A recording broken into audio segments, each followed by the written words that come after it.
and welcome to Agape. Agape, in case you don't know, is Greek for unconditional love. That's all we're here to do, is to experience love. And we do that by teaching a practical spirituality that honors all paths, because we understand that at the core of all paths, there's love. But unfortunately, we've forgotten how to define love. Last week, I talked about what is real love. Today, I'm going to take it a step further and talk about how to open your heart to experience love. So before we go there, let's take a moment and let's go inside, quiet our mind, so that maybe we're more receptive to be able to hear a message that may be different than what we're used to hearing. So if you would, bring yourself to a comfortable seated upright position.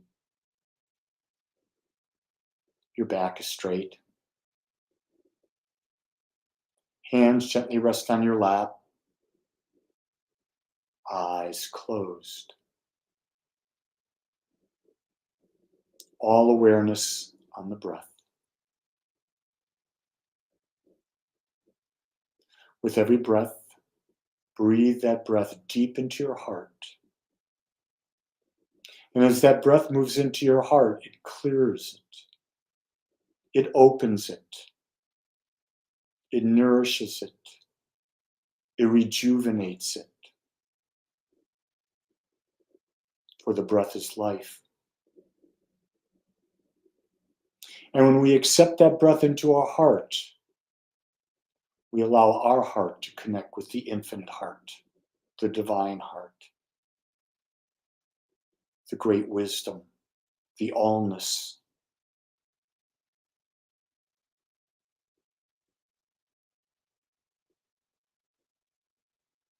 How peaceful it is to just be still, to allow our minds to quiet,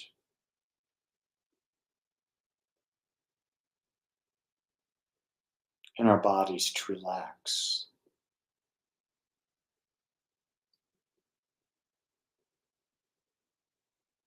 We quiet the mind and relax the body.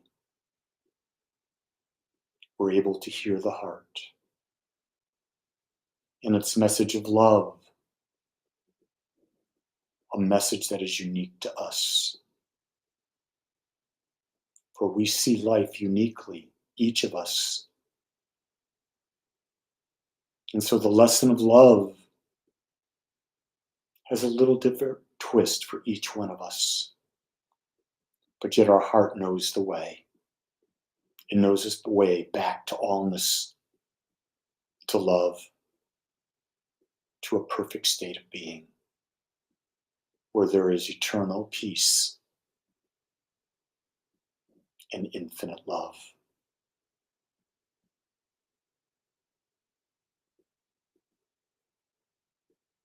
We embrace this journey. We fill ourselves with gratitude. To be alive is the greatest gift there is. We bless it and know it to be so.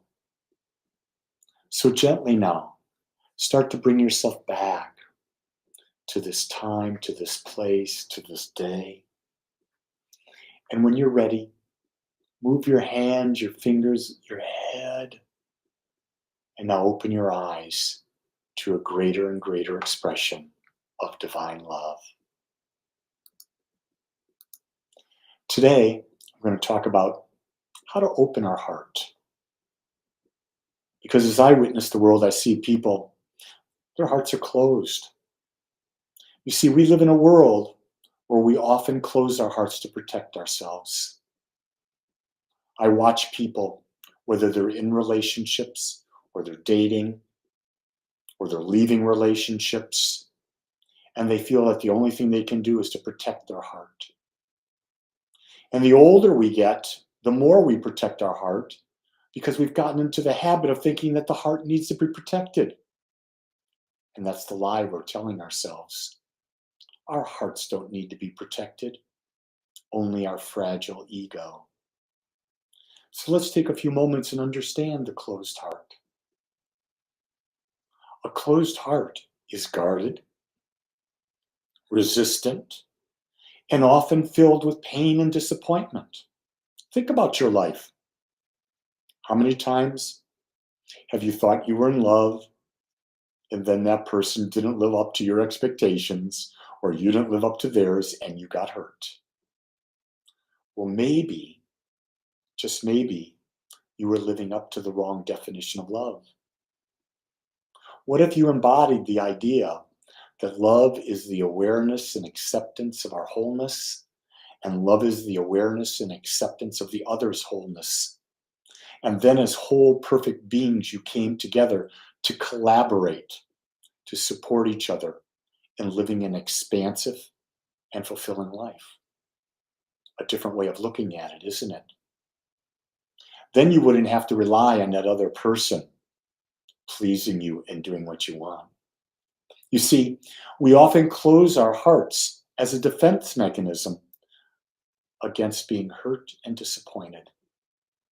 We set up expectations for our partner, and our partner sets up expectations for us.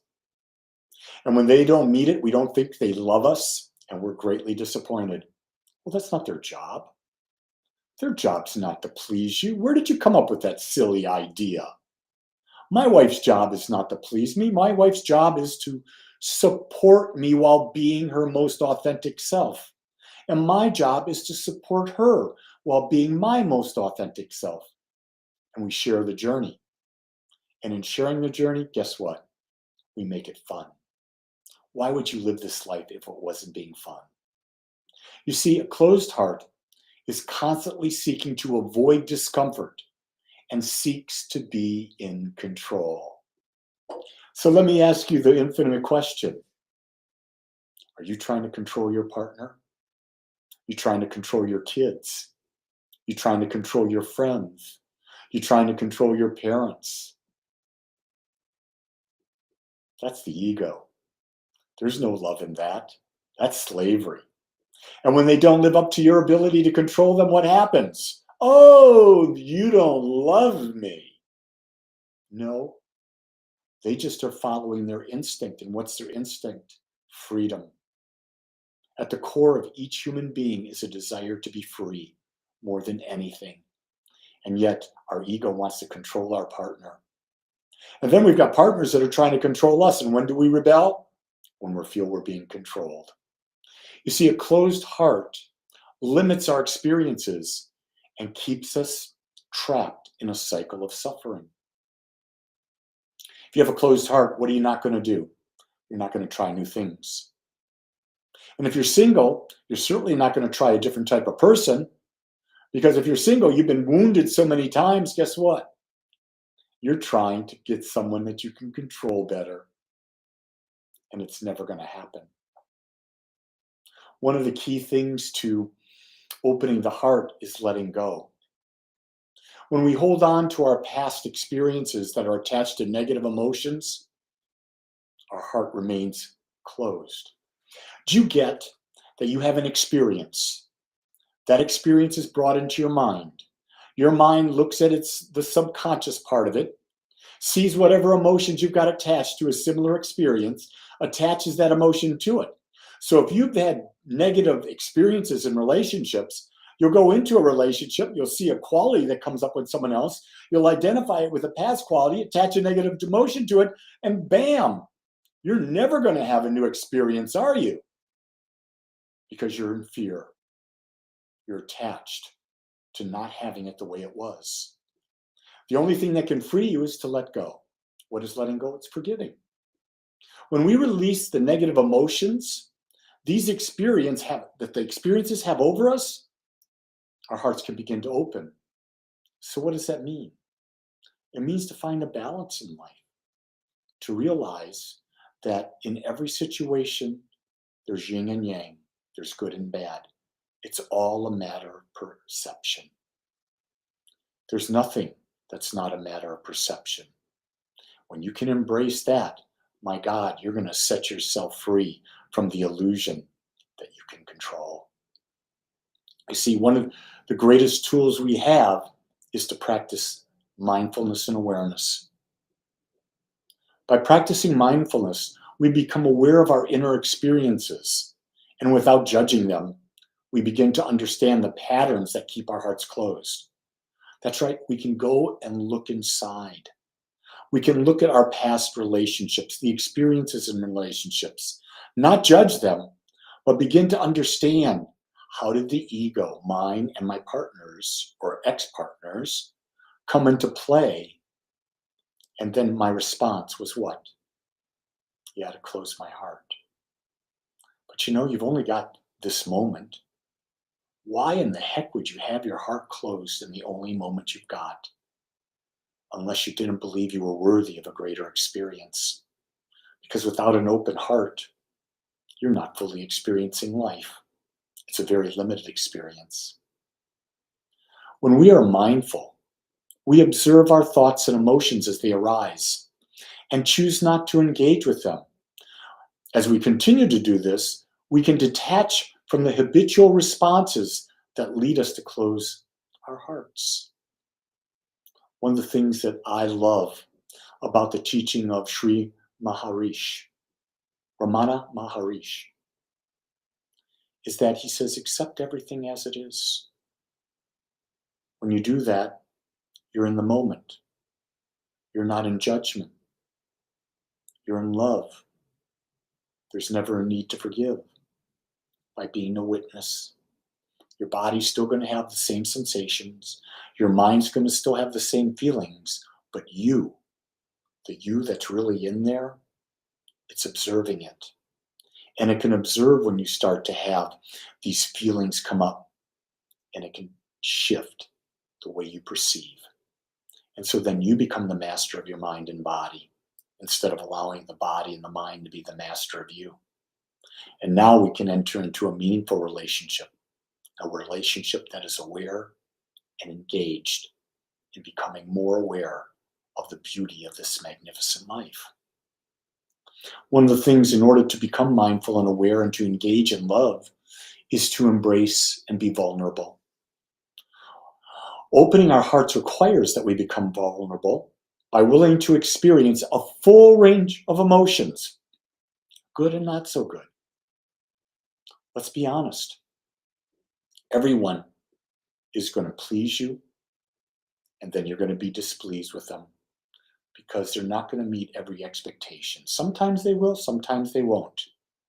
But if your heart is open, you don't require your partner to be in any specific way. You observe, you witness, and you accept. You see, by allowing ourselves to be vulnerable, we create space for deeper connections and more authentic relationships. I don't hide anything from my wife. I'm always Lee. I don't hide things from my sons, my granddaughter, the people close to me. I don't hide. I'm always going to be authentic. Because if I can't be authentic, what that's saying to the world is that I'm not worthy. When I'm not worthy, I'm not self-loving. And if I don't have self-love, I've got nothing to give. Living from the heart means approaching life with openness, love, and compassion, being open to greater experiences, accepting everything as it is, and understanding that everyone is in a unique and different place. And in that, there's a different relationship we all have to each other. I can love my wife, have an experience with her. I can love my son. The experience will be completely different. And it's not good. It's not bad. It just is. So what are some practical steps that you can use to open your heart? First and foremost, accept what is, because you can't change the past. Think of all the effort, all the time, all the money, all the worry, all the thought, all the energy you've wasted trying to change the past. You can't. You can't. Accept it and move forward. Next, meditate to quiet the mind and to connect to the heart. The heart is always there with wisdom and guidance, but we don't hear it because our monkey mind is chattering so much, trying to justify itself. You ever noticed how crazy it is in there, in your mind? The ever, never ceasing chatter of nothing? Meditate, quiet it. You'll find out your heart's always there speaking to you. Another great tool is to live in gratitude, because when we live in gratitude, we see life as in balance. When we see life as in balance, we're grateful for everything, because everything and anything that happens is an opportunity to experience love, to have a greater love, a higher love. Also now, begin to become a master of letting go so that you can free yourself to love now. See, you can't love in the past. You can't love in the future. You can only love now because that's the only time that is. And in order to do that, you've got to let go of that past. Once you do that, you'll never need to forgive again because you've already let it go. And here's a real simple one. Act with kindness, as this fosters a sense of connection with others, with ourselves, with the world. It also opens our heart to others when you're kind. When you give service without expecting anything in return, that's an act of kindness. And love will flow from your heart out into the universe, and the universe will allow that love to flow right back to you. It's simply the way life is. You see, opening your heart is a journey of self-discovery and transformation. It requires courage, commitment, and the willingness to live in the now and let go of the past. To live with an open heart means to put aside the ego and not worry about being judged by others. And that, my friends, is tremendous courage. And it takes commitment, because you're going to find there's very few people doing that. And so you've got to be comfortable within your own mind. You've got to be comfortable living from your heart. This is a journey of opening the heart. And it's one that only you can take. But it's so much more fun when we share it with others. When you find those people that allow you to be authentic, real, that are centered in growth and expansion, bring them in. Share with them openly, with an open heart, an open mind, and live in the now.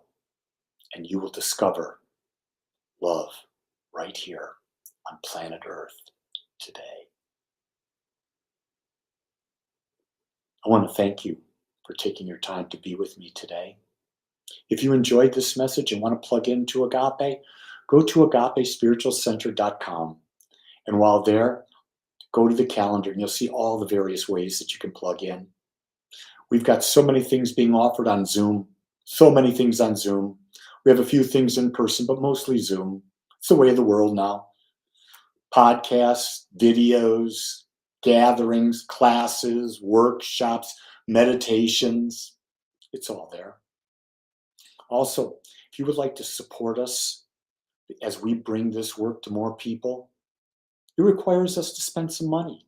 So if you feel you got something out of this message, let the law of circulation work through you and make a donation to Agape. We appreciate your gifts because it allows us to continue to do what we're doing.